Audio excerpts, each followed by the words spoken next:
My best friend always picked up when I called. Last night he answered, but he died 2 years ago. Chris was the kind of friend everyone needs once in their life.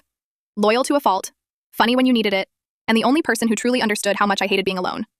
We met in middle school, bonded over our mutual awkwardness and love for horror movies, and stayed close all the way through college. Every time I got anxious or overwhelmed, exams, breakups, the crushing fear of the future, I'd call him and he'd always pick up. "You're not alone, idiot," he'd say like it was obvious.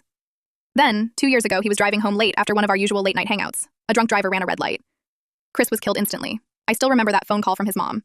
Still remember the way the world seemed to glitch around me as I tried to understand what she was saying. For months after, I kept calling his number like an idiot, just to hear the voicemail, just to pretend it still meant something. Eventually, the number stopped working, and that was that. I tried to move on. I've been in therapy. I've made new friends. But last night, something strange happened. I had a panic attack. Full spiral, couldn't breathe, couldn't think. Out of pure desperation, I called his old number again. It shouldn't have worked. It did. The phone rang twice, and he picked up. "Yo," he said, casual as ever, like it hadn't been 2 years, like he hadn't died. I didn't know what to say. I froze. Then asked, "Chris?" Silence. Then, "You okay, man?" His voice was exactly how I remembered it. Tired but warm. Familiar. I asked where he was. He laughed a little and said, "Nowhere special. Just checking in. You always call when you're falling apart." I started crying. I told him everything. How angry I was, how much I missed him, how unfair it all felt. He listened. He didn't interrupt. At one point, I thought I heard him crying too.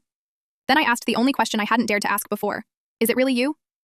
He said nothing for a while. Then he whispered, "I can't stay, but you're gonna be okay." Then the call ended. I tried redialing, but the number was disconnected.